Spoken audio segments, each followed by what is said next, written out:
Art education पढ़िबा art education रे first syllabus कोन रहिछि ताकू टिके देखिदबा कि कोन रही छे विषय रे कोन केमते पढ़िबा तो फर्स्ट देछि आर्ट एंड एस्थेटिक्स हला art and aesthetics cone Etah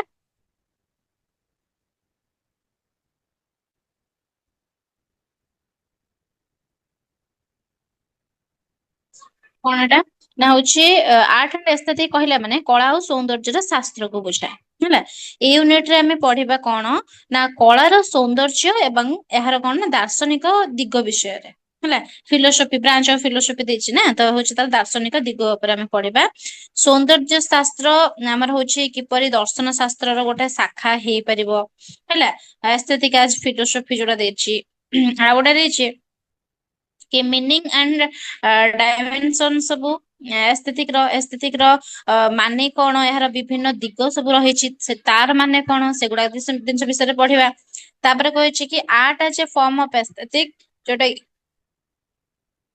Indian art रो सब होछि कोन फॉर्म सब रहिछि से फॉर्म विषय रे हम देखिबा इंडियन आर्ट एंड रस ऑफ प्रिंसिपल्स तो सब कोन ना होछि हमर सब रस रहिछि हैला जो भारतीय कला रो सब रस रहिछि केमितिया रस रे से होछि एटा महत्तर प्रतिपादन से करूछि जेमते कि श्रृंगार रस अछि वीर रस अछि करुणा रस अछि बहुत प्रकार रस हमर अछि से सब संपर्क में यूनिट 1 रे देखिबा तापर अछि इंपोर्टेंस इन एजुकेशन ଆମର ପାଠ ପଢାରେ କଳାର କଣ ଆବଶ୍ୟକ ରହିଛି ହେଲା ଆର୍ଟ ର କଣ ଏମିତି ଆବଶ୍ୟକତା ରହିଲା ପାଠ ପଢାରେ ସେ ସବୁ ଜିନିଷରେ ମଧ୍ୟ ଆମେ ୟୁନିଟ 1 ରେ ଦେଖିବା ହେଲା ତାପରେ ୟୁନିଟ 2 କଣ କହୁଛି ନା ୟୁନିଟ 2 ରେ ଅଛି ୟୁନିଟ 2 ରେ ଅଛି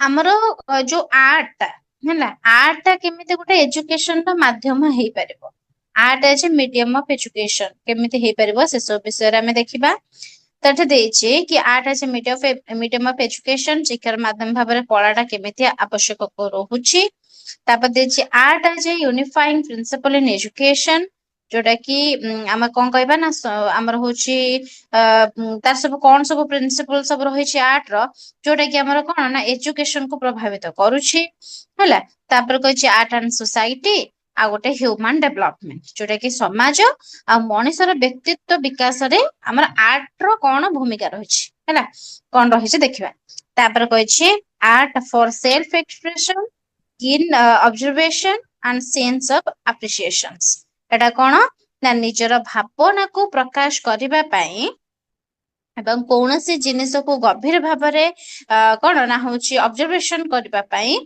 हमर आर्ट केमिते सहाय्य करे हैला सेटा हमर यूनिट 2 रे अछि यूनिट 3 कोन कहछि ना place of visual art and performing art in teaching शिक्षा दान रे हमर कोन ना होछि परफॉर्मिंग आर्ट माने प्रदर्शन कला आ गोटे होछि कोन विजुअल आर्ट जोटा कि दृश्य कला एटा केमिते स्थान पाइछि देखिबा the different form of visual and performing art जोटा कि परफॉर्मिंग आर्ट जेमते कि कहबा डांस म्यूजिक ड्रामा ए सब जिंस विजुअल आर्ट कहला माने पेंटिंग स्कल्पचर ए सब रहिछि से सब डिफरेंट फॉर्म विषय रे हमें जानि पाएथरे तापर कहछि ड्रामा आज टीचिंग नाटक माध्यम रे पिला मानन किपरि पढेबा हला से सब जिंस रहिछि drama as a form of teaching केमिते तार होछि कोन माध्यम रे पढ़ा जाई परिबो तापर कहछि identification of local art form and their integration to teaching learning ता माने कोन ना लोकल आर्ट जो सब शिक्षा दान सहित केमिति जो लोकल आर्ट को जोड़िबा हला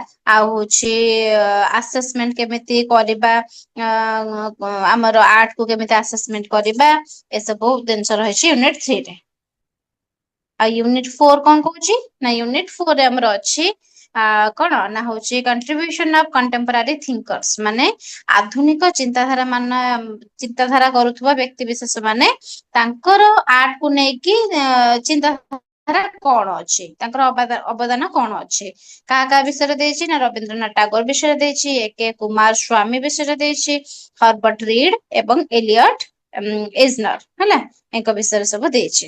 ତାଙ୍କ ଉପରେ କଣ ପାଶ୍ଚାତ୍ୟ ଦାର୍ଶନିକ ମାନଙ୍କ ମତରେ ଆର୍ଟ କଣ, ଭାରତୀୟ କଳା ସଂସ୍କୃତିକୁ ନେଇକି ତାଙ୍କର ଚିନ୍ତାଧାରା କଣ ଅଛି, ପ୍ରକୃତିକୁ ନେଇକି କଣ ଅଛି, ଶିକ୍ଷା ମାଧ୍ୟମରେ କଳା ମାଧ୍ୟମରେ ଶିକ୍ଷା କେମିତି ପାଇପାରିବ ସେ ସବୁ ବିଷୟରେ ସେମାନେ ଯାହା ଯାହା କହିଛନ୍ତି ସେ ସବୁ ଜିନିଷ ବିଷୟରେ ପଢ।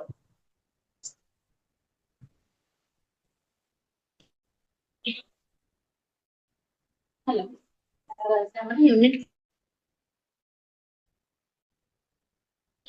ୟୁନିଟ୍ 5 କଣ କହୁଛି art craft in education. Art ଆଉ କ୍ରାଫ୍ଟ ହଉଛି ଏଜୁକେସନରେ କଣ ଦେଇଛି ସେ କହିଛି ଆର୍ଟ କଣ ହେଲା, କ୍ରାଫ୍ଟ ଆମର କଣ, ହସ୍ତଶିଳ୍ପ ହସ୍ତଶିଳ୍ପ ଆଉ କଳା ମଧ୍ୟରେ କଣ ସବୁ ସମ୍ପର୍କ ରହିଛି ହେଲା, ଟ୍ରାଡିସନାଲ କ୍ରାଫ୍ଟ ର ଇମ୍ପୋର୍ଟାଣ୍ଟ କଣ, ଆଉ ଗୋଟେ ହଉଛି ଏସିଓ ପିଡବ୍ଲ୍ୟୁ ଯୋଉଟା ସମାଜ ପାଇଁ କୋଉଟା ହେଇଥାଏ ସେ ସବୁ କାର୍ଯ୍ୟର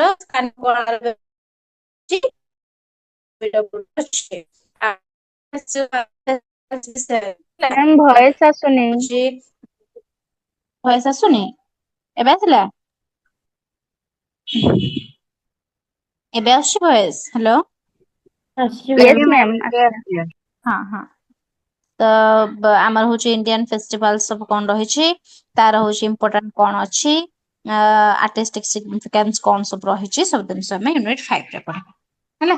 ଏତିକି ହିଁ ସବୁ ରହିଛି ୟୁନିଟ୍ 1 ରୁ 5 ଯାଏଁ। କଣ କେମିତି କଳା କଣ କଣ ନାହିଁ, ଖାଲି ଆମେ ଆର୍ଟ କହି ଦଉଛନ୍ତି କିନ୍ତୁ ତାର ଏସ୍ଥେଟିକ୍ କଣ ତାକୁ ବୁଝି ପାରୁନାହାନ୍ତି, ଏଇ ସବୁ ଜିନିଷରେ ହିଁ ଏଥିରେ କହିଛି।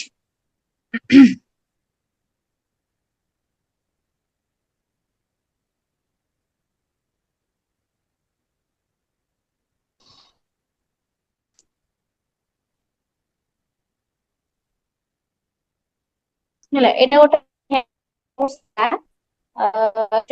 ପିଡିଏଫ ଟେ ସାର୍ ପ୍ରୋଭାଇଡ କରିଛନ୍ତି, ସେଇଥିରେ ହିଁ ପଢା ହବ। କିନ୍ତୁ ସେଥିରେ ଟିକେ ଏଇ ଗୋଟେ ଜିନିଷ ଦେଇ ନଥିଲା ବୋଲି ମୁଁ ସେଟାକୁ ହ୍ୟାଣ୍ଡ ରିଟନ ନୋଟ୍ସ ରେ କନଭର୍ଟ କରିଦେଇଛି, ଏଇଟା ଟିକେ ଦେଖିଦିଅ।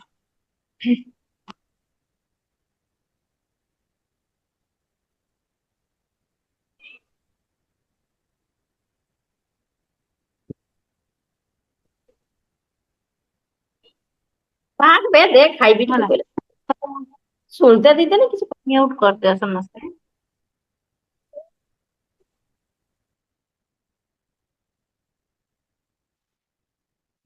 तो कहैछि the definition in arts from the Latin word art which means skill or craft ହେଲା। तो word हमरा art टा कोठु आछि ना हमरा from the Latin word art ରୁ ହିଁ ଆସିଛି, तो ଯାହା ମାନେ ହଉଛି skill ଆଉ craft। ତ Latin word ହଉଛି art, skill ଆଉ craft ହଉଛି ତାର meaning। According to encyclopedia, art is the use of skill, imagination to create aesthetic objects।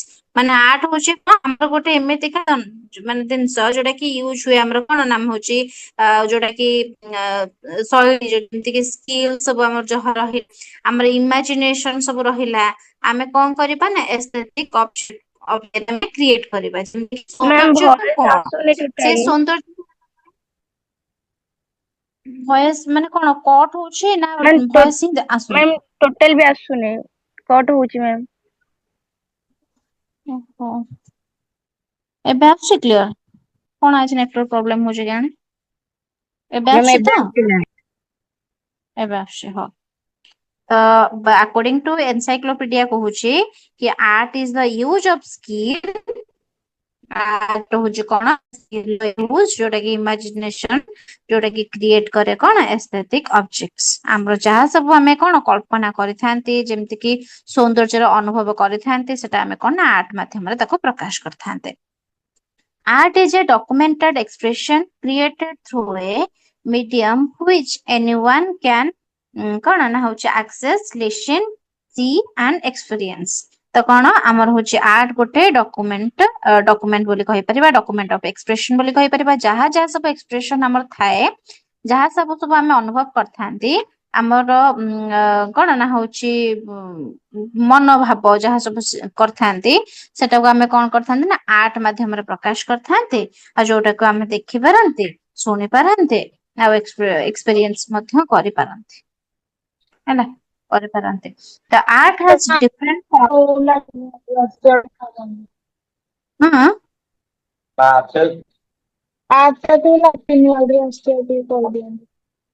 Voice କଟିଲା। ହ୍ୟାଲୋ। ଆର୍ଟ ଲାଟିନ ୱାର୍ଡ କୋଉଠି ଆସିଛି ତା ମିନିଂ ଟା ଆଉ ଥରେ ଟିକେ କହିଦିଅନ୍ତୁ ସାର୍। ଏଇଠି ଅଛି ଲେଖିଛି the word art comes from the Latin word art which means skill or craft। skill or craft।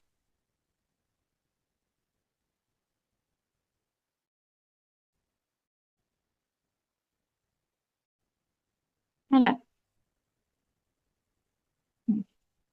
art has different form like କଣ କଣ ସବୁ different form ଅଛି art ର ନା fine art ଅଛି visual art ଅଛି decorative art ଅଛି design ସବୁ ରହିଛି ଆଉ craft ରହିଛି ସବୁ ରହିଛି କୋଉଟା ନା art ର different form ରେ art ର different form ରେ ସବୁ ଆମର ରହିଛି which these broad category there are several artistic activities like architecture, music, opera, theater, dance, painting, sculpture, illustration, drawing ये सब रही हमर कोथरे ना होची आर्ट रो कैटेगरी रे हैला सेवरल आर्टिस्टिक एक्टिविटीज सब रही गुड़ा आर्ट मध्यरे तापर कहला क्लासिफिकेशन ऑफ आर्ट फॉर्म्स कौन सब क्लासिफिकेशन सब रही art forms are classified into several categories बहुत सारा कैटेगरी रे डिवाइड हेची हमर आर्ट रो फॉर्म गुड़ा which reflect a different style of art creation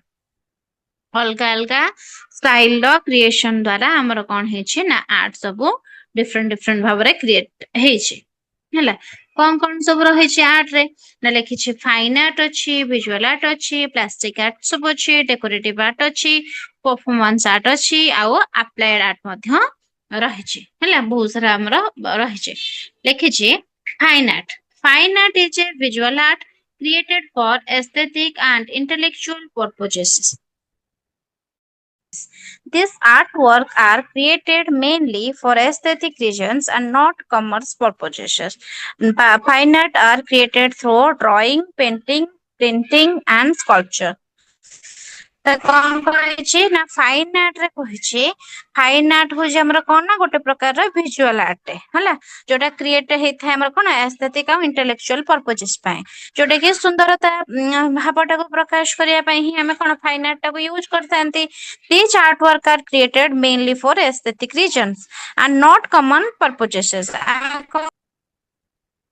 definition ଗୋଟେ ହିଁ ଦିଆ ହେଇଛି କି according to encyclopedia ଯୋଉଟା ଦେଇଛନ୍ତି ସେଇଟା art is the use of the skill and imagination to create aesthetic objects ଏତିକି ଏଇଟା ଲେଖିବ ଆଉ ଗୋଟେ ଲେଖି ଦେଇ ପାରିବ କି ହଉଛି art is a documented expression created through a medium which anyone can access listen see and experience। ଏଇଟା ସ୍କ୍ରିନଶଟ ମାରିଦିଅ ନହେଲେ ପରେ ତମେ ମାନେ ଲେଖିଦବ। ମ୍ୟାଡ଼ାମ ଗ୍ରୁପ ରେ ନୋଟ ଟା ସେଣ୍ଡ କରିଦେବେ। ହଁ ମୁଁ ସାରଙ୍କୁ ପଠେଇଦେବି ସାର୍ ତମ ମାନଙ୍କୁ ଦେଇଦେବେ ହେଲା। ଆଜ୍ଞା ଆଜ୍ଞା ମ୍ୟାମ୍ କ୍ଲାସ ସବୁ କରିବାକୁ ନୋଟ ଗ୍ରୁପରେ ଟା ମିଳିଗଲେ ମ୍ୟାଡ଼ାମ ଆମକୁ ଟିକେ ସୁବିଧା ହବ। ଆଜ୍ଞା ସବୁ ହଁ ଗ୍ରୁପରେ ହଁ ମ୍ୟାମ୍ ନୋଟ ଟା ଟିକେ ପଠେଇ ଦିଅନ୍ତୁ। ଠିକ ଅଛି ମୁଁ ସାରଙ୍କୁ ଦେଇଦେବି ସାର୍ ତମ ମାନଙ୍କୁ ଦେଇଦେବେ ଆଉ କୋଉ ଗ୍ରୁପ ରେ ସବୁ ଆଜ୍ଞା ମ୍ୟାଡ଼ାମ ଆଜ୍ଞା ପଠେଇବା କଥା ଦେଇଦେବେ ସାର୍ ହେଲା। ଏବେ ଆମେ ଡାଉନଲୋଡ କରିପାରିବୁ। ଏବେ ମୁଁ ହଁ ମ୍ୟାଡ଼ାମ କ୍ଲାସ ପରେ ଦେବି କ୍ଲାସ ଏଇ ସେସନ ଟା ସରିଲା ପରେ ଦେଇଦେବେ। କ୍ଲାସ ପରେ ହଁ ମୁଁ କ୍ଲାସ ପରେ ଆଜ୍ଞା ହଁ ମୁଁ ଏଇଟା କ୍ଲାସ ସରିଲା ପରେ ମୁଁ ସାରଙ୍କୁ ଦେଇଦେବି ସାର୍ ତମକୁ ଦେଇଦେବେ ହେଲା ଏଇଟା ୟାର ଗୋଟେ ପିଡିଏଫ ଟା ଅଲଗା ଥିଲା ସେଟା ମାନେ ଏଇଟା କଣ କହିଲ ଆର୍ଟ ଏଜୁକେସନ ଟା ଟିକେ ଆମେ ଯୋଉଟା କି ଜାଣିଛନ୍ତି ନିତିଦିନ ୟୁଜ କରୁଛନ୍ତି ସବୁ ଜିନିଷ ହିଁ ଏଇଥିରେ ଅଛି ମେନ୍ କଥା ହେଲା କି ଲେଖିବା ପାଇଁ ଟିକେ ପିଲାଙ୍କୁ ପ୍ରୋବ୍ଲେମ ହୁଏ ତ ସେଇଟାକୁ ବୁଝିବା ପାଇଁ ପ୍ରୋବ୍ଲେମ ହୁଏ ଲେଖିବା ପାଇଁ ପ୍ରୋବ୍ଲେମ ହୁଏ ବୋଲି ମୁଁ ଏଥିରେ କଣ କରୁଛି ନା କିଛିଟା ଫଟୋ ସବୁ ଆଡ କରୁଛି ଯୋଉଟା କି ବୁଝିବା ପାଇଁ ତମମାନଙ୍କୁ ସୁବିଧା ହବ ତ ସେଗୁଡା ଏଇ ପିଡିଏଫ ଟା ନହେଲେ ମୁଁ ପଠେଇଦେବି ଆଉ ହେଲା ଏଥିରେ ସବୁ କିଛି ନାହିଁ ଅଳ୍ପ କିଛି ହିଁ ଅଛି ଆଉ ସେ ଅଲଗା ପିଡିଏଫ ଯୋଉଟା କି ସବୁ କିଛି ଅଛି ସେଇଟାକୁ ଅଲଗା ପଠେଇଦେବି ଆଉ ଏ ପିଡିଏଫ ଟାକୁ ଅଲଗା ପଠେଇଦେବି ହେଲା। ତ ତାପରେ କଣ ଦେଇଛି ନା କ୍ଲାସିଫିକେସନ ତ ଆମେ ଦେଖିଲେ ଆର୍ଟ ମ୍ୟାମ୍ ଫର୍ମ ର ଯୋଉ ବହୁତ ସାରା ଗ୍ରୁପ ରେ ଛାଡା ହେଇଛି କ୍ଲାସିଫିକେସନ। ସେଇ ପିଡିଏଫ ଟା ଆଜ୍ଞା? ଗ୍ରୁପ ର କୋଉଟା ଛଡା ହେଇଛି ମୁଁ ଜାଣିନି। ନା ନା ସେଟା ନୁହଁ, ଏଟା ନୂଆ ପିଡିଏଫ ରେ। ଏଇ ଏ ପିଡିଏଫ ରେ ପିଡିଏଫ ଭଲ ଟା କାହା ଅଛି। ପାଖରେ ନଥିବ, ଏଇଟା ମୁଁ ହିଁ କ୍ରିଏଟ କରିଛି, ମୁଁ ବନେଇଛି ତ ଏଇଟା ନଥିବ ତ କାହା ମ୍ୟାମ୍ ପାଖରେ। ଆମେ ଦିଟା ସାରା ଲେଖିବୁ ନା ଏଇଟା ଲେଖିବୁ ସେଟା ଲେଖିବୁନି, କେମିତି କଣ କରିବୁ? କିଛି ନାହିଁ, ତମକୁ ଯୋଉଟା ସୁବିଧା ଲାଗିବ, ତମକୁ ଯୋଉ ୱାର୍ଡିଙ୍ଗ ଟା ତମକୁ ଇଜି ଲାଗୁଛି ସେଇ ୱାର୍ଡିଙ୍ଗ ଟା ତମେ ଲେଖିପାରିବ, କିଛି ପ୍ରୋବ୍ଲେମ ନାହିଁ ଏଥିରେ। ଏଇ ଜିନିଷଟା ଯୋଉ ପିଡିଏଫ ରୁ ମୁଁ ତମକୁ ପଢେଇଥାନ୍ତି ଏବେ, ସେ ପିଡିଏଫ ରେ ଏଇ ଜିନିଷଟା ନଥିଲା। ସେ ଡାଇରେକ୍ଟ ଆରମ୍ଭ ହେଇଛି କି ଆମର ଏସ୍ଥେଟିକ କାହାକୁ କୁହାଯାଏ। ତ ତମେ ଯଦି ଏସ୍ଥେଟିକ ବିଷୟରେ ମୁଁ ତମକୁ ପଢେଇଦେବି, ଆର୍ଟ ବିଷୟରେ ଜାଣିପାରିବନି ନା ତମେ। ତ ସେଥିପାଇଁ ଅଲଗା କରିକି ମୁଁ ଏଇଟାକୁ ନୋଟ ମୁଁ ବନେଇଥିଲି। ଯୋଉଟା କି ତମର ଆର୍ଟ ବିଷୟରେ ଜାଣିବା ପାଇଁ ଅଛି, ସେଥିରେ ଆମର ଆର୍ଟ ବିଷୟରେ ନାହିଁ, ଯୋଉ ପିଡିଏଫ ଟା ମୋ ପାଖରେ ଅଛି ତମକୁ ପଢେଇବି ଯୋଉଥିରେ, ହେଲା। ହଁ, ଏବେ ଦେଖ। ତ ଆମର ଆର୍ଟ କହିଲା କଣ ନା ହଉଛି ଆର୍ଟ ଗୋଟେ ଏମିତିକା ଜିନିଷ ଯାହା ଏମିତିଆ ଗୋଟେ ଶବ୍ଦଟେ ଯାହାକି ଆମର ଲାଟିନ ୱାର୍ଡ ଆର୍ଟ ହିଁ ଆସିଅଛି। ଆଉ ତା ମିନିଂ କଣ ନା ସ୍କିଲ୍ ଆଉ କ୍ରାଫ୍ଟ, ଯୋଉଟା କି ଆମେ କ୍ରାଫ୍ଟ ଯେମିତି ବନଉଛନ୍ତି ହ୍ୟାଣ୍ଡ କ୍ରାଫ୍ଟ ସବୁ ବନଉଛନ୍ତି, ସବୁ ହଉଛି କୌଶଳ ସବୁ ଶିଖୁଛନ୍ତି, ସେଇଟାକୁ ହିଁ ଆମେ ଆର୍ଟ ବୋଲି କହୁଛନ୍ତି। ତ ସେଇ ଆର୍ଟ ଟା ଆମର ହଉଛି କଣ, ବହୁତ ପ୍ରକାର ଡିଫରେଣ୍ଟ ଟାଇପ ର ଆର୍ଟ ସବୁ ଅଛି। ଯୋଉଟା କି ଆମେ ଏଇଠି ଦେଖିଲେ କଣ ନା fine art, visual art, decorative art and design and craft art. ତ ଏଠି କଣ ଦେଇଛି, ଏଠି fine art, visual art, plastic art, decorative art, performance art, applied art, ବହୁତ ସାରା ଜିନିଷ ଦେଇଛି। ତ ଫାଇନ୍ ଆର୍ଟ ଯୋଉ ଦେଇଛି, fine art is a visual art, ଯୋଉଟା କି ଆମେ କହୁଛନ୍ତି କି ଯୋଉଟା କି ଆମେ ଦେଖିପାରିବା, କ୍ରିଏଟେଡ ଫର ଏସ୍ଥେଟିକ ଆଣ୍ଡ ଇଣ୍ଟେଲେକ୍ଚୁଆଲ ପରପୋଜେସେସ୍। ତ ଆମେ କଣ ନା ହଉଛି ସୌନ୍ଦର୍ଯ୍ୟ ବୋଧଟାକୁ ମନ ଭିତରେ ଯୋଉଟା ଥାଏ ଆମର ହଉଛି କଣ ନା ହଉଛି ତାକୁ ଦେଖିଦେଲେ ହଠାତ୍ ମାଇଣ୍ଡରେ ଆସେ କି ହଁ ଏଟା ଏସ୍ଥେଟିକ ହେଇଛି, ମାନେ କଣ ନା ହଉଛି ବହୁତ ସୁନ୍ଦର ହେଇଛି ବୋଲି, ହେଲା। ତ ସେଇ ସୌନ୍ଦର୍ଯ୍ୟ ଭାବକୁ କଣ ନା ଉନ୍ମୋଚନ କରିବା ପାଇଁ ଆମେ କଣ କରିଥାନ୍ତେ ନା ଆର୍ଟ କରିଥାନ୍ତେ। ତ ଏଥିରେ ଆମର କଣ କଣ ଯିବ ନା ଡ୍ରଇଂ ଯିବ, ପେଣ୍ଟିଂ ଯିବ, ପ୍ରିଣ୍ଟିଂ ଯିବ, ସ୍କଲପଚର ସବୁ ଯିବ, ଏଇଗୁଡାକ ଆମର ଏଥିରେ ଯିବ। ଯେମିତି କିି ଦେଖ ଏଇଟା ପିକ୍ଚର ସବୁ ମାନେ ଏମିତି ହେଇଛି। ଏଗୁଡା କଣ ଆମର ହଉଛି ଯୋଉ ପଥରରେ ଖୋଦେଇ କାମ ହେଇକି ଆମର କଣ ହେଇଥାଏ ନା ହଉଛି ବହୁତ ସାରା ମାନେ ଆମର ସବୁ ଆର୍ଟ ସବୁ ଆମର କ୍ରିଏଟ ହେଇଥାଏ। ଏଗୁଡାକ ଏମିତି ହେଇପାରିବ। ତାପରେ ହଉଛି ତାପରେ ଗୋଟେ ଅଛି ଦେଖ ଭିଜୁଆଲ ଆର୍ଟ, ଭିଜୁଆଲ ଆର୍ଟ ରେ ସେ କଣ କହିଛି ନା visual art are the creation which can be seen by people like କଣ ନା painting, sculpture, fine art, decorative art, ଯୋଉଗୁଡାକ ତମେ ଦେଖିପାରିବ, ହେଲା। ଯୋଉଗୁଡାକ ତମେ ଦେଖିପାରିବ, ଏଇଗୁଡାକ ସବୁ ଆମର ଯାଉଛି। ତାପରେ ଆଉ କଣ କହିଛି ନା ପ୍ଲାଷ୍ଟିକ ଆର୍ଟ, ପ୍ଲାଷ୍ଟିକ ଆର୍ଟ କହିଛି these art form have three dimension that is length, breadth, height. These are form are made up of materials like clay, stone, metals, wood, paper, and so on. ତ plastic art ରେ କଣ ସବୁ ଏଇ ଜିନିଷ ସବୁ use ହୋଇଥାଏ। ଆଉ ଆମର ଲେନ୍ଥ, ବ୍ରିଥ, ହାଇଟ ଏ ସବୁ ମଧ୍ୟ ମପା ହେଇଥାଏ ଆମର କୋଉଥିରେ ନା ପ୍ଲାଷ୍ଟିକ ଆର୍ଟ ରେ। ହେଲା, ଯୋଉଥିରେ ଦେଖ କ୍ଲେ ରେ ସବୁ ଛୋଟ ଛୋଟ କରିକି ଆମେ ବନେଇଥାନ୍ତି ଏଗୁଡା, ହେଲା। ତାପରେ କହିଛି ଡେକୋରେଟିଭ ଆର୍ଟ, ଡେକୋରେଟିଭ ଆର୍ଟ ରେ କଣ ନା these are the art form which are also known as ornamental arts. These art form are mainly used for decoration purposes. For example, clothes, jewelry, furniture, glass, ହେଲା ଏଗୁଡାକ ସବୁ ଆମର କଣ ହେଇଥାଏ ନା ହଉଛି ବହୁତ ସାରା ornament ସବୁ ତିଆରି ହେଇଥାଏ। ବହୁତ ସାରା ଫର୍ଣ୍ଣିଚର ତିଆରି ହୁଏ, ଗ୍ଲାସ ର କିଛି ଜିନିଷ ତିଆରି ହୁଏ। ଏଗୁଡାକୁ ଆମେ କଣ କହିଥାନ୍ତେ ନା ଡେକୋରେଟିଭ, ଯାହା ଯାହା ଡେକୋରେଟିଭ ଆଇଟମ ସବୁ ନେଇକି ତମେ ଘରେ ସଜେଇ ଥାଅ, ସେଇ କି ତମ ଦେହକୁ ସଜେଇ ଥାଅ, ସେ ସବୁ ଜିନିଷ ହଉଛି ଡେକୋରେଟିଭ ଆର୍ଟ ରେ ହିଁ ଯିବ। These art can be made using different materials like clay, wood, metal ଏସବୁ ନେଇକି ଆମର ୟୁଜ ହେଇଥାଏ। ଆଉ ଗୋଟେ ଦେଲା ପରଫମାନ୍ସ ଆର୍ଟ, ଯୋଉଟା କି these art forms include both କଣ ନା ଅଡିଓ ଆଣ୍ଡ ଭିଜୁଆଲ ଆକ୍ଟିଭିଟି, ଯୋଉଟା କି ଆମେ ପରଫମାନ୍ସ କରିଥାନ୍ତେ ଦେଇଥାନ୍ତେ। କୌଣସି ପ୍ରକାର ଅପେରା, ମ୍ୟୁଜିକ, ହେଲା ଡ୍ୟାନ୍ସ ଏସବୁକୁ ଆମେ ପରଫମାନ୍ସ ଆର୍ଟ ବୋଲି କହିଥାନ୍ତି। ଯୋଉଟା କି ଏଇଟା ଆମର ପରଫମାନ୍ସ ଆର୍ଟ ରେ ଯାଇପାରିବ। କିଛି ଗୋଟେ ସଙ୍ଗ ଟେ କିଏ ଗୋଟେ ଗାଉଛି ସେଟା ଗୋଟେ ପରଫମାନ୍ସ ଆର୍ଟ ରେ ହିଁ ଯାଇପାରିବ, ହେଲା। ତାପରେ ଆମର ଆସିଲା ଆପ୍ଲାଏଡ ଆର୍ଟ, ଯୋଉଟା କି these art include all the activities in which of aesthetic designs are used in everyday objects like sofa, chair, cup, clock, tablet, table, ହେଲା। applied art include architecture, computer art, photography, fashion designer, etc. ତ applied art କହିଲା ମାନେ କୋଉଟାରେ ଯିବ, ଏଇଗୁଡାକ, ହେଲା। Sofa ହେଇଗଲା, chair ହେଇଗଲା, ଏଗୁଡାକ ସବୁ ଥୁଆ ହେଇଛି, ସବୁ ଯାକ ଆପ୍ଲାଏଡ ଆର୍ଟ ରେ ଯିବ। ଏଟା ପରଫର୍ମିଂ ଆର୍ଟ ରେ ଯିବ, ଆମର ହଉଛି ପ୍ଲାଷ୍ଟିକ ଆର୍ଟ ରେ ଯିବ ଏଗୁଡା ହେଲା। ଏଗୁଡାକ ଜିନିଷ ଆମର ଅଛି। ଏସବୁ ଆର୍ଟ ର କ୍ଲାସିଫିକେସନ ଆମର ଯାଉଛି ହେଲା। କ୍ଲାସିଫିକେସନ ଟା ଆମର ଯାଉଛି। ତାପରେ ଆସିଲା ଆମର ଏସ୍ଥେଟିକ୍ ଆଜ ଏ ବ୍ରାଞ୍ଚ ଅଫ ଫିଲୋସଫି। ଏବେ ଆସିଲା ଆମର ଏସ୍ଥେଟିକ୍। ଏସ୍ଥେଟିକ୍ ଆମେ କାହାକୁ କହିବା ହେଲା। କଣ ହେଇଛି what is it? Aesthetic is the philosophy of art. It is the study of beauty and taste. ତ ଆମର କଣ ଏସ୍ଥେଟିକ୍ ଆମେ କାହାକୁ କହିବା? ଏସ୍ଥେଟିକ୍ ତ ଆମର କଣ? ସେମିତି ଯଦି ଆମେ ଦେଖିବା ହେଲା, ଯଦି ଆମେ ଦେଖିବା ତାହେଲେ ଏସ୍ଥେଟିକ୍ ଆମର କଣ ନା ଏସ୍ଥେଟିକ୍ ହଉଛି ଗୋଟେ କଣ ନା ସୁନ୍ଦର ମାନେ କଣ ଯୋଉଟା କି ସୁନ୍ଦର ଆମେ ବୁଝିଛନ୍ତି ହେଲା। ଯୋଉ ସୁନ୍ଦରଟା ଆମେ ବୁଝିଛନ୍ତି ଆମ ମନ ଭିତରୁ ଗୋଟେ ଯୋଉଟା ସୁନ୍ଦରତା ଆସୁଛି ସେଇଟାକୁ ହିଁ ଆମେ ଏସ୍ଥେଟିକ୍ ବୋଲି ଆମେ କହିଥାନ୍ତେ ହେଲା। ସେଇଟାକୁ ହିଁ ଆମେ ଏସ୍ଥେଟିକ୍ ବୋଲି କହିଥାନ୍ତେ। ଯେମିତି କି ଧର ଗୋଟେ ଆମେ କିଛି ଗୋଟେ ଦେଖିଲେ, ଯେମିତି କି ସୂର୍ଯ୍ୟ ଉଦୟ ହଉଛି, ପୁରା ନାଲି କିରଣ ସବୁଆଡେ କଣ ବିଚ୍ଛୁରିତ କରିକି ସବୁଆଡେ ପକେଇଛି। ତ ତାକୁ ଆମେ ଦେଖୁଛନ୍ତି ଆଉ ଭାବୁଛନ୍ତି କି କେତେ ସୁନ୍ଦର ଦେଖା ହଉଛି। ସେଇ ଯୋଉ ଭାବନାଟା, ସେଇ ଭାବନାଟାକୁ ହିଁ ଆମେ କଣ କହିଥାନ୍ତେ ନା ଏସ୍ଥେଟିକ୍ ବୋଲି ଆମେ କହିଥାନ୍ତେ ହେଲା। ତ ଏସ୍ଥେଟିକ୍ କଣ ନା ଫିଲୋସଫି ଅଫ ଆର୍ଟ, ଯୋଉଟା କି ଇଟ୍ is study of beauty and test. Beauty ଆଉ ଟେଷ୍ଟ କୁ ଯିଏ ଷ୍ଟଡି କରେ ତାକୁ ହିଁ ଆମେ କଣ କହିଥାନ୍ତେ ନା ଏସ୍ଥେଟିକ୍ ବୋଲି ଆମେ କହିଥାନ୍ତେ ହେଲା। ତ ହ୍ୱାଟ ଡଜ ଇଟ୍ ଡୁ? କଣ କରେ?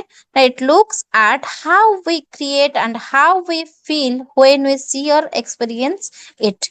ତ ଏଟା କଣ ନା ହଉଛି ଏଟା କଣ କରେ ନା it looks at how we create art. ଆମେ କେମିତି ଆର୍ଟ ଟାକୁ କ୍ରିଏଟ କରିଛନ୍ତି, କେମିତି ଆମେ ଫିଲ୍ କରୁଛନ୍ତି ଯେତେବେଳେ କି ଆମେ ତାକୁ ଦେଖୁଛନ୍ତି ହେଲା। ଯେତେବେଳେ ଆମେ ତାକୁ ଦେଖୁଛନ୍ତି, ଏକ୍ସପିରିଏନ୍ସ କରୁଛନ୍ତି, ଯେତେବେଳେ ଆମେ ତାକୁ କଣ ନା ହଉଛି ଗୋଟେ ଆର୍ଟ ର କ୍ରିଏସନ କୁ ଆମେ ଯେତେବେଳେ ଫିଲ୍ କରୁଛନ୍ତି, ସେତେବେଳେ କଣ ସେଟାକୁ ଫିଲିଙ୍ଗସ୍ ଦଉଛି ଆମକୁ, ସେଇଟା ହିଁ କରେ। ତ ଅରିଜିନ କଣ ଲେଖିଛି? The word comes from the Greek word aesthetis ହେଲା। aesthetis ରୁ ଆସିଅଛି, ଯୋଉଟା କି ଗ୍ରୀକ ୱାର୍ଡ ରେ ଯାହା ମାନେ ହଉଛି କଣ ନା ପରସେପସନ ହେଲା। ଏହାର ମାନେ ହଉଛି ଆମର କଣ ନା ହଉଛି ପରସେପସନ। ପରସେପସନ ମାନେ କଣ ନା ହଉଛି feeling or seeing something through our senses.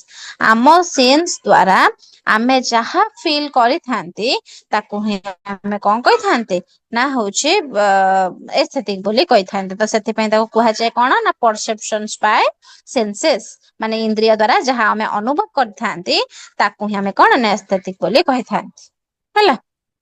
ଆଚ୍ଛା, ତାପରେ କଣ କହିଛି ନା ହଉଛି କହିଛି କି it was first used in 18th century by a German philosopher named Alexander Baumgarten।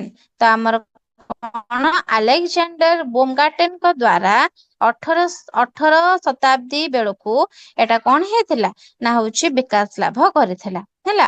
Alexander ବୋମଗାର୍ଟେନ ପ୍ରଥମେ ହିଁ ଏସ୍ଥେଟିକ୍ ଶବ୍ଦଟି ବ୍ୟବହାର କରିଥିଲେ। କେବେ ନା 18 ସେଞ୍ଚୁରୀ ବେଳକୁ ହେଲା। ତ ସ୍କୋପ କଣ ଦେଇଛି ନା it groups together different field like poetry, music, dance, sculpture and study their beauty।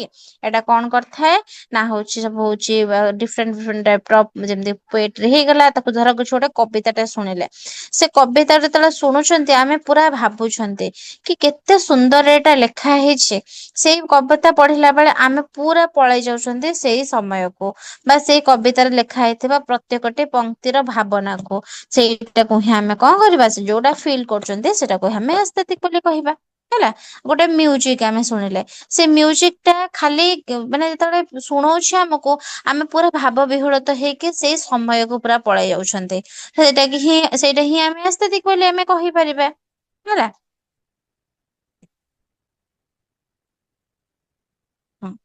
ଦେଇଛି ଦେଖ, aesthetic the feel of beauty କଣ ନା ହଉଛି it is branch of philosophy that studies why we like what we like। କଣ ଆମେ like କରୁଛୁ, କାହିଁକି ଆମେ ଲାଇକ୍ କରୁଛୁ। ଯେମିତି କି ଆମେ କହିପାରିବା imagine you are walking in a park, you see a rose। ତମେ କଣ କରୁଛ ନା ଗୋଟେ ପାର୍କ ରେ ୱାକିଂ କରୁଛ, ୱାକିଂ କରିବା ସମୟରେ ଗୋଟେ ରୋଜ ଟାକୁ ଦେଖିଲ। ତ if you think this is a red flower with a nice smell, that is normal observation।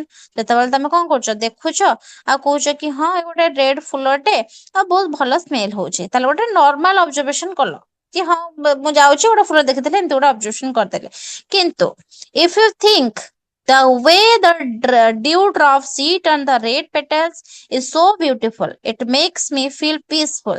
That is aesthetic. You are interpreting the beauty of flower. ତ କଣ କଲ ନା flower ର beauty ଟାକୁ ତମେ କଣ କଲ ନା analysis କଲ କି ହଁ କେତୋଟି ଡ୍ରପ ପଡିଥିବ ପାଣି ସେପଟରେ ହଉଛି କଣ ଗୋଲାପ ଫୁଲର ସବୁ ହଉଛି କଣ ଯେମିତି ଖିଲୁଥିବ ଆଉ ହଉଛି aesthetic ର feelings ହେଲା। ଏଠି ଦେଖ ଏଠି ଲେଖା ଏଠି ଗୋଟେ ଦେଇଛି ପିକ୍ଚର ଟେ ଧର ଗୋଟେ ହଉଛି ଫ୍ଲାୱାର ଟେ ଅଛି ଏଠି ସିଏ ଆସିକି ସେଟା ଫ୍ଲାୱାର ଟାକୁ ଦେଖିକି କେତେ ମନରେ ଭାବି ଦଉଛି ଆଉ ସେଇ ଭାବନା ଟାକୁ ତାକୁ କଣ କରୁଛି ନା ହଉଛି ପିସଫୁଲି ପିସ୍ ଦଉଛି ତାକୁ ହେଲା ପିସ୍ ଥିଙ୍କିଂ ମାନେ ଇଏ ଦଉଛି ତାକୁ ବହୁତ ଶାନ୍ତ ଶାନ୍ତି ଦଉଛି ସେଟାକୁ ଦେଖିକି ତ ସେଇଟାକୁ ହିଁ ଆମେ କହିପାରିବା ଏସ୍ଥେଟିକ ଫିଲିଂ ହେଲା। ଆଚ୍ଛା ତାପରେ ଦେଇଛି ଆପ୍ରୋଚ କଣ ଦେଇଛି ଆପ୍ରୋଚ ଦେଇଛି କି three approaches of aesthetics approaches କହିଲା ମାନେ ଦୃଷ୍ଟିକୋଣ ହେଲା ତିନିଟା ଦୃଷ୍ଟିକୋଣରେ ଆମେ ଏସ୍ଥେଟିକ୍ କୁ ଦେଖିବା। ତ philosophers look at aesthetics in three different ways: analytical approach, psychological approach, object central approach ହେଲା କଣ ଏଟା ନା ଫର୍ଷ୍ଟ ଦେଇଛି analytical approach ଯୋଉଟା କି କହିଛି this focuses on the language we use to describe art. It studies how we judge if something is good or bad using logic. କଣ ୟା ମାନେ ନା ହଉଛି ଏଥିରେ ଆମର ଯୋଉ ଏସ୍ଥେଟିକ୍ ସହିତ ଜଡିତ ଶବ୍ଦ ସବୁ ହେଲା ତା ସବୁ ଧାରଣା ଗୁଡିକୁ ଆମେ କଣ କରିବା ନା ଲଜିକାଲି ଭାବରେ ବିଶ୍ଳେଷଣ କରିବା। ଏହା କୌଣସି ଜିନିଷ ମାନେ ଭଲ କି ଖରାପ ତାର ଲାଙ୍ଗୁଏଜ ଅଫ କ୍ରିଟିସିଜମ ଉପରେ ବେଶୀ ଗୁରୁତ୍ୱ ଦେଇଥାଏ ହେଲା। ଲାଙ୍ଗୁଏଜ ଅଫ କ୍ରିଟିସିଜମ ଉପରେ ବେଶୀ ଗୁରୁତ୍ୱ ଦେଇଥାଏ ଯେମିତି କି ଏକ୍ସାମ୍ପଲ କଣ ହେଇପାରିବ ୟୁ ଗୋ ଟୁ ଏଠି ଦେଖ ଏକ୍ସାମ୍ପଲ ଏଇଠି ମୁଁ ଆଡ କରିପାରି ନାହିଁ ବୋଲି ଆଉ ଗୋଟେ ସ୍ଲାଇଡ ରେ ଆଡ କରିଛି ଏଇଠି ହେଲା। ଆନାଲିଟିକାଲ ଲାଙ୍ଗୁଏଜ ର ଏକ୍ସାମ୍ପଲ କଣ you go to an art gallery you don't just say I like it you analyse it ତମେ କଣ କରିବ ଖାଲି ଗୋଟେ ଆର୍ଟ ଗ୍ୟାଲେରୀ କୁ ଯାଇଛ ସେ ଗ୍ୟାଲେରୀକୁ ଯାଇକି ତମେ ଖାଲି କହୁନ କି ହଁ ଏଇଟା ଭଲ ହେଇଛି ଖାଲି ଏତିକି କହୁନ ତୁମେ ଆନାଲାଇଜ କରୁଛ କାହିଁକି ତମକୁ ଭଲ ଲାଗିଲା। The contrast of color is bold and the symmetry is perfect. You are using logic and specific language to justify why the art is good ହେଲା। ତମେ କଣ କରିବ ନା ହଉଛି ଲଜିକ ଦେଇକି ଆନାଲିଟିକାଲ ୱେରେ ତମେ ଆପ୍ରୋଚ ତମ ଦୃଷ୍ଟିକୋଣକୁ ସେଇ ଭଙ୍ଗୀରେ ହିଁ ପ୍ରକାଶ କରିବ ସେଟାକୁ ଆମେ ଆନାଲିଟିକାଲ ଆପ୍ରୋଚ ବୋଲି କହିଥାନ୍ତି। କଣ ଏକ୍ସାମ୍ପଲ ଅଛି ଏଇଠି ଦେଖ ଏକ୍ସାମ୍ପଲ ଗୋଟେ ମାନେ ଇଏ ଦେଇଛି ଏକ୍ସାମ୍ପଲ ତ କହିଲି ସେଟାକୁ ପିକ୍ଚରାଇଜ କରିଛି ଯେମିତିକି ଆର୍ଟ ଗ୍ୟାଲେରୀକୁ ଯାଇଛି ଦେଖ ସେ ତାଙ୍କୁ ଦେଖିକି କହୁଛି the contrast of color is bold and the symmetry is perfect ତ ୱାଓ ହେଲା ବହୁତ ସୁନ୍ଦର ହେଇଛି ତ ସେଥିପାଇଁ ହିଁ ମତେ ଆର୍ଟ ଗ୍ୟାଲେରୀ ଭଲ ଲାଗିଲା। ତାପରେ ଦେଇଛି psychological approach this focuses on human emotions. It studies how our mind and feelings respond when we have an aesthetic experiences like feeling happy or peaceful while looking at a painting ହେଲା ସେ କଣ କହିଛି ନା ଆମର ଯୋଉ ମଣିଷର ମନ ଉପରେ ଯୋଉ ଆର୍ଟ ର ପ୍ରଭାବକୁ ଅଧ୍ୟୟନ କରିବାକୁ ଆମେ ସାଇକୋଲୋଜିକାଲ ଆପ୍ରୋଚ ବୋଲି କହିଥାନ୍ତି। ଯେମିତି ଗୋଟିଏ ଆର୍ଟ ଦେଖିଲା ପରେ ଆମ ମନରେ କଣ କିପରି ରିଆକ୍ସନ ଆସିବ ବା କେମିତିଆ ରେସ୍ପନ୍ସ ଆସେ ତାର ଆମର ଆଟିଟ୍ୟୁଡ କିପରି ଚେଞ୍ଜ ହେଇଯାଏ ତାହା ହିଁ ଆମର ସାଇକୋଲୋଜିକାଲ ଆପ୍ରୋଚ କୁ ବୁଝାଏ। ଯେମିତି କି ଏକ୍ସାମ୍ପଲ କଣ ନା ଏକ୍ସାମ୍ପଲ ଗୋଟେ ୟୁ ଲିସନ ଟୁ ଏ ସଙ୍ଗ ବାଇ ଅରିଜିତ ସିଂ ତମେ କଣ କଲ ନା ଗୋଟେ ଅରିଜିତ ସିଂ ର ଗୀତଟେ ଶୁଣିଲ ତ ମ୍ୟୁଜିକ ମେକ୍ସ ୟୁ ଫିଲ୍ ସ୍ୟାଡ ଅର ନଷ୍ଟାଲଜିକ ତ କଣ କଲ ନା ହଉଛି ତମେ ଗୋଟେ ଅରିଜିତ ସିଂ ର ଗୀତଟେ ଶୁଣିଲ ଆଉ ତମକୁ ସେ କଣ କଲା ନା ମାନେ ସ୍ୟାଡ ଫିଲିଙ୍ଗସ ଦେଲା even if you are not currently going through a breakup ତମେ ଏବେ କେବେ ବି ଏବେ ସାଙ୍ଗେ ସାଙ୍ଗେ ବ୍ରେକଅପ ତମର ହୋଇନି କି କିଛି ବି ହୋଇନାହିଁ ସେମିତି କିଛି ତଥାପି ତମେ କଣ କରୁଛ ମନ ଦୁଃଖ କରିଦଉଛ this is a mind response the art is triggering an emotion state in you ତ କଣ କରୁଛି ତ ଯୋଉ ଆର୍ଟ ଟା ବା ଯୋଉ ଗୀତଟା ଗୀତକୁ ହିଁ ଆର୍ଟ କୁହାଯାଉଛି ଏଠି ନା ତ ସେ ଗୀତଟା ହିଁ ତମକୁ ଟ୍ରିଗର କରୁଛି ହେଲା କଣ କରିବା ପାଇଁ ନା ଇମୋସନାଲ ଷ୍ଟେଟ ଦବା ପାଇଁ ବା ଇମୋସନାଲ ଦେଇକି ଗତି କରିବା ପାଇଁ ଏଟା ତମକୁ କଣ କରୁଛି ନା ହଉଛି ଟ୍ରିଗର କରୁଛି ଯେମିତି କି ଏକ୍ସାମ୍ପଲ ଦେଖ ଏଇଠି ଅଛି ଏଇଟା ହେଲା ତାର ହଉଛି କଣ ଫଟୋ ହେଲା ତାର କିଛି ନ ହେଇକି ମଧ୍ୟ ମନ ଦୁଃଖ ଅଛି। ତାପରେ ଆସିଲା object center the things itself କଣ ଏଟା ନା ଏଟା philosophical study of object ବି କହିଥାନ୍ତି ହେଲା ତ ଏଟା କଣ କହୁଛି ନା philosophers of this approach believe the Taj sorry 3 number ଦେଇଛି object centered approach କଣ କହୁଛି ନା this focuses on the item itself. It suggests that some objects in the world are special because they have specific qualities that makes them beautiful. ୟା ମାନେ କଣ ନା ହଉଛି ଏଇ approach ଟା କହୁଛି କି ଏଇ ଆପ୍ରୋଚ ଅନୁସାରେ ଆମର କଣ ନା ଦୁନିଆରେ କିଛି ନିର୍ଦ୍ଦିଷ୍ଟ ଜିନିଷ ଥାଏ ହେଲା କିଛି ସ୍ପେସିଫିକ ଜିନିଷ ଥାଏ ଯାହାକୁ ଆମେ କଣ କହିଥାନ୍ତି ନା ଏସ୍ଥେଟିକ ଅବଜେକ୍ଟ ବୋଲି କହିଥାନ୍ତି ଯେମିତି କଣ ନା ହଉଛି ଏଟା ପ୍ରାକୃତିକ ଭାବରେ ସୁନ୍ଦର ହେଲା ଆମେ ସେଟା ସେ ବସ୍ତୁକୁ ଦେଖୁ କିମ୍ବା ନ ଦେଖୁ ଆମ ମାଇଣ୍ଡରେ ରହିଛି କି ନାଇଁ ସେଟା ସୁନ୍ଦର ହେଇଥିବ ହେଲା ଏମିତି ଟାଇପ ର ଥାଏ ତ ଆନାଲିଟିକାଲ ଆପ୍ରୋଚରେ ଆମେ କଣ କଲେ ଆମେ ଜିନିଷଟାକୁ ଦେଖିଲେ ଖାଲି ସୁନ୍ଦର ବୋଲି କହିଲେନି କାହିଁକି ସୁନ୍ଦର କଣ ପାଇଁ ମୁଁ ସୁନ୍ଦର କହିଲି ତାର ଗୁଣକୁ ସବୁ ବିଶ୍ଳେଷଣ କରିକି ଆନାଲିସିସ କରିକି ହିଁ ମୁଁ କହିଲି ସେଟା ଆନାଲିଟିକାଲ ଆପ୍ରୋଚ ରେ ଯାଉଛି ଯେମିତି କି ଏକ୍ସାମ୍ପଲ ମୁଁ ଦେଲି କଣ ଗୋଟେ ସୁନ୍ଦର ଫୁଲଟେ ଦେଖି ତମେ ଖାଲି କହୁନ କି ହଁ ସୁନ୍ଦରଟେ ଫୁଲଟେ ବଢିଆ ହେଇଛି ତମେ କହୁଛ କି ୱାଓ କି ବହୁତ ସୁନ୍ଦର ହେଇଛି ତାର ଯୋଉ ସ୍ମେଲ ତା ଉପରେ ଯୋଉ କଣ ନା ହଉଛି ପାଣି ଯୋଉ ଠପ ଠପ ହେଇକି ପଡିଛି ଆଉ ସେଟା ବହୁତ ସୁନ୍ଦର ଦେଖା ଯାଉଛି ଆଉ ମୋ ମନକୁ ପୁରା ଶାନ୍ତି ପ୍ରଦାନ କରୁଛି ଏଇଟା ହଉଛି ଆନାଲିଟିକାଲ ଆପ୍ରୋଚ ସାଇକୋଲୋଜିକାଲ ଆପ୍ରୋଚ କଣ ନା ସାଇକୋଲୋଜିକାଲ ଆପ୍ରୋଚ ହଉଛି ଯୋଉଟା କି ତମ ମାଇଣ୍ଡ କୁ ତମ ମାନେ କଣ ଫିଲିଙ୍ଗସ ଟା କଣ ହବ ନା ରେସ୍ପଣ୍ଡ କରିବ ତମ ମାଇଣ୍ଡ ଇଏରେ ତ ତମେ କଣ ଫିଲ୍ କରୁଛ ହାପି ଫିଲ୍ କରୁଛ କି ପିସଫୁଲ ଫିଲ୍ କରୁଛ କି ସାଡ ଫିଲ୍ କରୁଛ ସବୁ ମାଇଣ୍ଡ ଟା ତମକୁ ଯାହା ରେସପନ୍ସ ଦବ ସେଇଟା ହଉଛି ସାଇକୋଲୋଜିକାଲ ଆପ୍ରୋଚ ଯୋଉଟା କି ହ୍ୟୁମାନ ଇମୋସନକୁ ବୁଝାଏ ଯେମିତି କି ତମେ ମୁଁ ଏକ୍ସାମ୍ପଲ ଦେଲି କଣ ଅରିଜିତଙ୍କ ଗୀତ ଶୁଣୁଛ ତମର କିଛି ବ୍ରେକଅପ୍ ନ ହେଇଥିଲେ ମଧ୍ୟ ତମକୁ କଣ କରୁଛି ନା ହଉଛି ମନ ଦୁଃଖ ହଉଛି ତ ସେଇଟା ହଉଛି ସାଇକୋଲୋଜିକାଲ ଆପ୍ରୋଚ ତାପରେ ହେଲା ଅବଜେକ୍ଟ ସେଣ୍ଟର୍ଡ ଆପ୍ରୋଚ କଣ କହୁଛି ଏଟା ହଉଛି ଆଇଟମ ଇଟସେଲ୍ଫ ମାନେ ନିଜ ଆଇଟମକୁ ନେଇକି ସେଟା ସୁନ୍ଦର ବୋଲି ଆମ ମନରେ ସେଟା ରହିଛି ହେଲା ସ୍ପେଶାଲ କିଛି କିଛି ଗୋଟେ ଗୋଟେ ଜିନିଷ ଥାଏ ଯୋଉଟା କି ନିର୍ଦ୍ଦିଷ୍ଟ ଜିନିଷ ଥାଏ ଆମେ କହିଥାନ୍ତି କି ସ୍ପେସିଫିକ ସେଇ ଜିନିଷ ଟା ବହୁତ ସୁନ୍ଦର ହେଇଥିବ ପାହାଡ ତ ସବୁବେଳେ ବହୁତ ହିଁ ସୁନ୍ଦର ତମେ କେମିତିକା ପାହାଡ କୋଉ ପାହାଡ ସେମିତି ଦେଖିବା କିଛି ବି ଜରୁରୀ ନାହିଁ ପାହାଡ ମାନେ ହିଁ ସୁନ୍ଦର ଦେଖାଯିବ ହେଲା ଏମିତି ମାଇଣ୍ଡରେ ଆମର ଥାଏ ଯେମିତି ଏକ୍ସାମ୍ପଲ ଏଠି ହେଇଛି ଗୋଟେ Looking at the Taj Mahal, philosophers of this approach believe the Taj Mahal is beautiful because of its own specific properties. The white marble, the perfect balance, the carvings, regardless of who is looking at it.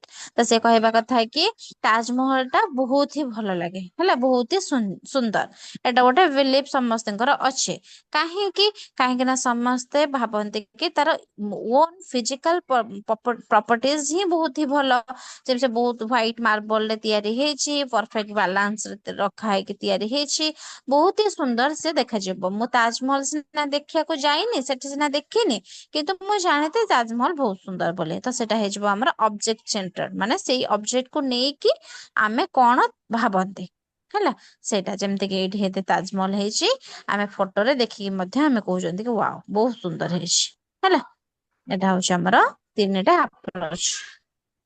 Approach ବୁଝିପାରିଲ ନା କିଛି doubt ରହିଲା ma'am fast approach टा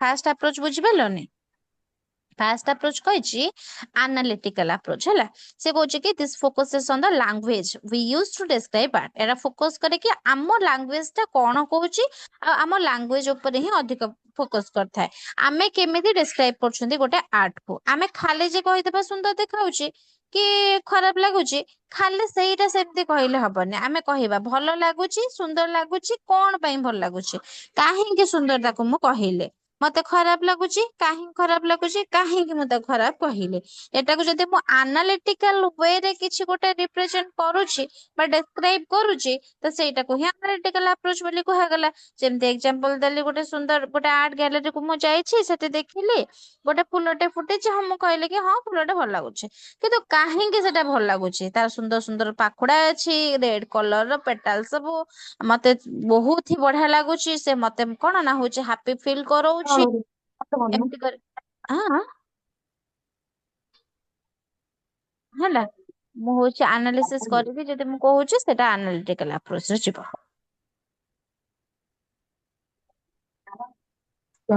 ଆଉ କାହାର କିଛି doubt? ହଁ କହୁନ କୁହ। ସକାଳୁ ଉଷୁମ ପାଣି ପକେଇଦେବି ମେଡିସିନ ଫେଡିସିନ ଲଗେଇଛି ନା ଆଜି। ମ୍ୟୁଟ୍ କର। ଆଉ କିଛି କାହାର ଡାଉଟ୍ ଅଛି?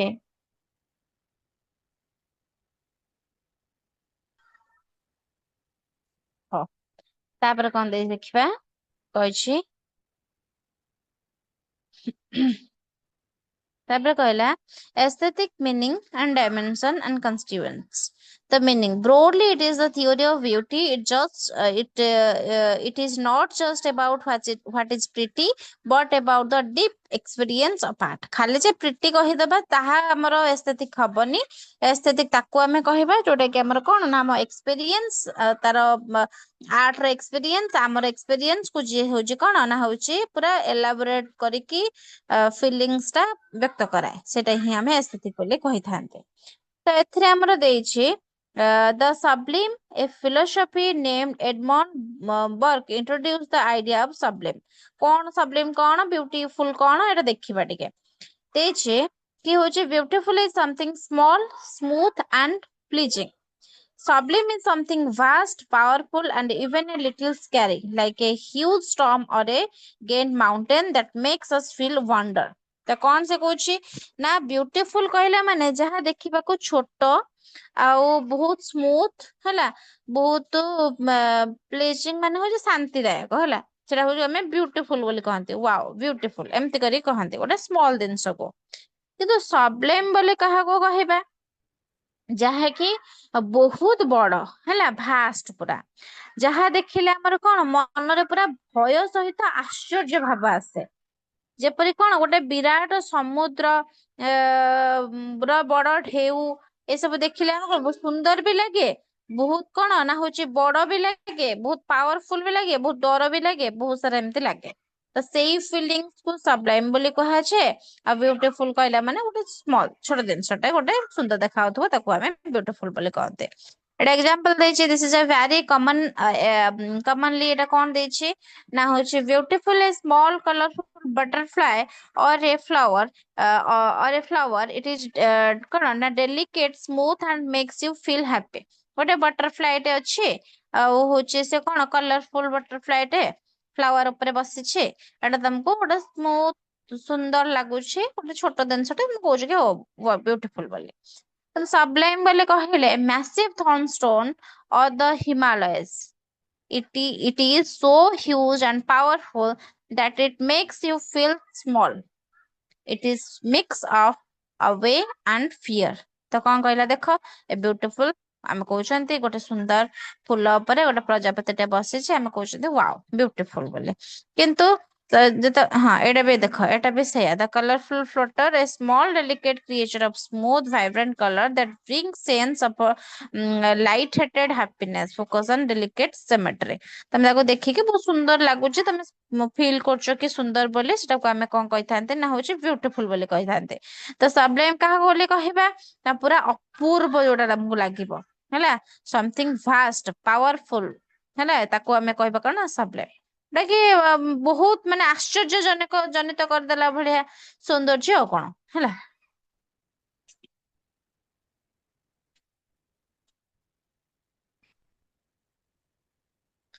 ବୁଝିପାରୁଛ ଟି?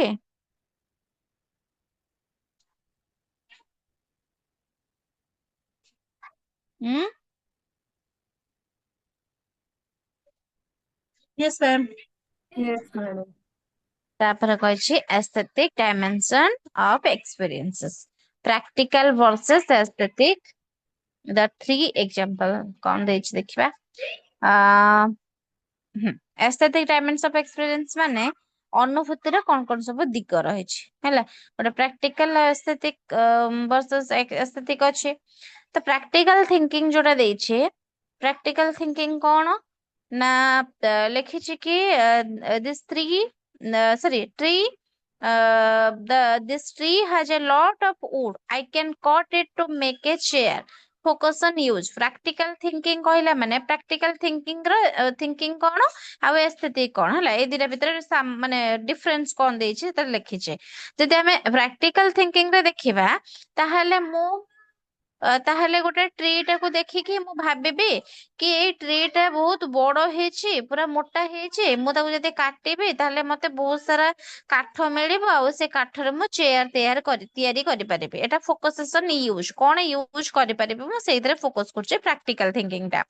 ଏସ୍ଥେଟିକ୍ ଥିଙ୍କିଂ ଟା କୋଉଥିରେ ଫୋକସ କରୁଛି ନା look at how the sunlight filter through the green leaves it looks like gold. Focus on beauty, ଯୋଉଠି ଆମର ଫୋକସ ବିୟୁଟି ଉପରେ ହଉଛି ସେଟାକୁ ଏସ୍ଥେଟିକ୍ ଥିଙ୍କିଂ ବୋଲି କହିବା। ଯୋଉଠି ଆମର ଫୋକସ ଅନ୍ ୟୁଜ ଉପରେ ହଉଛି ତାକୁ ଆମେ ପ୍ରାକ୍ଟିକାଲ ଥିଙ୍କିଂ ବୋଲି କହିବା।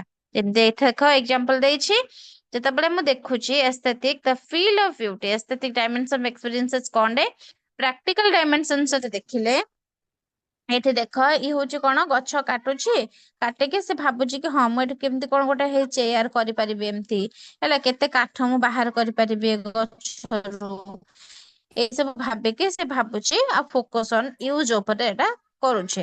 ଏଠି ଦେଖ ସେ କଣ କରୁଛି ନା ହଉଛି ତା ବିୟୁଟି ଟାକୁ ଦେଖୁଛି କି ହଉଛି କେମିତି ସୂର୍ଯ୍ୟ କିରଣ ସବୁ ପଡୁଛି ଗଛ ଉପରେ, କେମିତି ଗୋଟେ ହଉଛି ଗୋଲ୍ଡ ଭଳିଆ ଦେଖା ଯାଉଛି, ଏତେ ସୁନ୍ଦର ଲାଗୁଛି। ସେ ସୌନ୍ଦର୍ଯ୍ୟ ଉପରେ ହିଁ କଣ ହେଇଛି ମାନେ ହଉଛି ପୁରା ଭାସି ଯାଇଛି। ତ ସେଇଟାକୁ ସେ ଦେଖୁଛି, ସେଟାକୁ ଏସ୍ଥେଟିକ୍ ଥିଙ୍କିଂ ବୋଲି କୁହାଗଲା ବା ଏସ୍ଥେଟିକ୍ ଡାଇମେନସନ୍ସ ବୋଲି କୁହାଗଲା। ୟାକୁ ପ୍ରାକ୍ଟିକାଲ ଡାଇମେନସନ ବୋଲି କୁହାଗଲା ବା ପ୍ରାକ୍ଟିକାଲ ଥିଙ୍କିଂ ବୋଲି କୁହାଗଲା। ହେଲା, ବୁଝିପାରିଲ?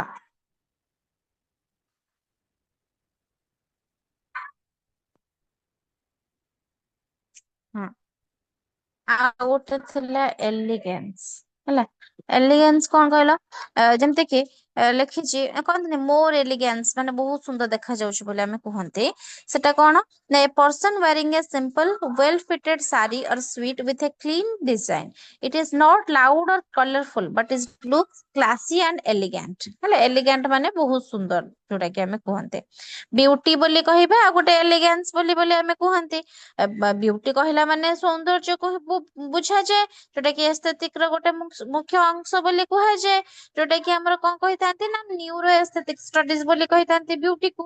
ହେଲା, ଆଉ ସବଜେକ୍ଟିଭ ଏକ୍ସପିରିଏନ୍ସ ବୋଲି କହିଥାନ୍ତି ବିୟୁଟିକୁ, ଯୋଉଟା କି ଆମକୁ କଣ ନା ବ୍ୟକ୍ତିଗତ ଅନୁଭୂତି କଣ ଅଛି ସେଇଟାକୁ ହିଁ ଆମେ ଜାଣିବା ପାଇଁ ଗୋଟେ କୁହନ୍ତି ବିୟୁଟି।